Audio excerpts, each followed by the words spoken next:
caliber Brownings and twin .303 Vickers K machine guns. You could see the sand channels mounted on the vehicle's flanks, perforated steel tracks that the men used for extricating trucks stuck in the soft sand. Rose said that such patrols routinely crossed hundreds, even thousands of miles of waterless, petrol-less desert, where there was no mercy and no hope of rescue if anything went wrong. Sometime in the early 70s, Chap began writing a memoir of this experience. I was 11 or 12 then. I remember Chap sending Jessica and me to the Public Record Office in Chancery Lane to look up Army records for him.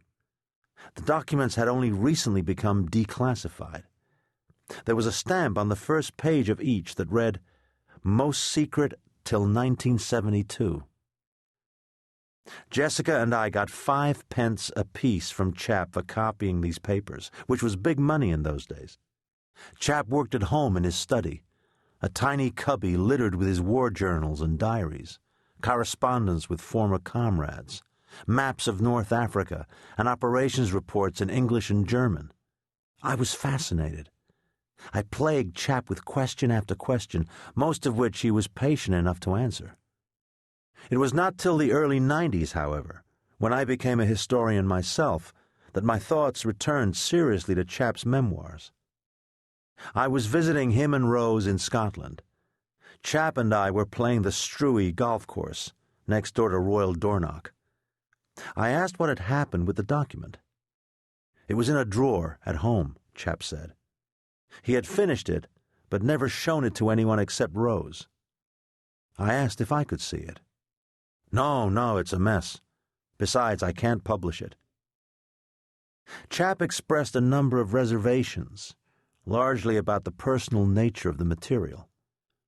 He feared, he said, causing pain to the still living widows and grown children of the men whose deaths he described in his pages.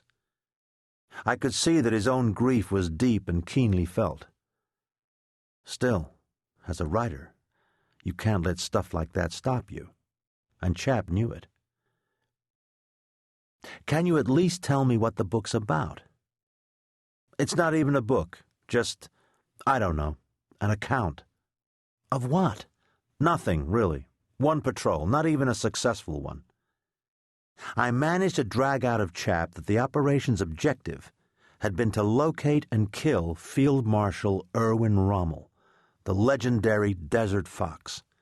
Now I was really hooked. I pressed Chap to show me a few pages. He wouldn't budge.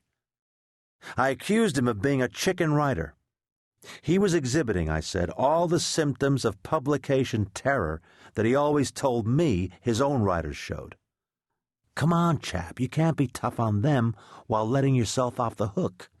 They're professional writers, he said. I'm not. Back in the States, I found myself unable to let go of curiosity about Chap's story. I began researching the era. The long-range desert group I discovered was one of the first of those units that would come to be called Special Forces. It had been based in Cairo and at various oases in the Libyan desert. Its missions were raiding and reconnaissance behind enemy lines against the Italians and Rommel's Africa Corps. The LRDG was small and secret. Rommel himself had declared that man for man, it had done more damage to the Axis cause than any other outfit in the North African campaign. On August 31st, 2002, Chap had a heart attack. He was okay. He recovered quickly. But on Christmas Day, 2 years later, he had another. I flew over. I was getting worried. Rose never left Chap's side. 3 nights after Christmas, Chap took her hand. He said he didn't think he would see the new year. By 10:15, he was gone. The funeral was at Magdalen College, Oxford. I was amazed at the turnout. Over 400 mourners filled the cloister, including 3 Booker Prize winners, all of whom Chap had either edited or published. The morning before I had left New York,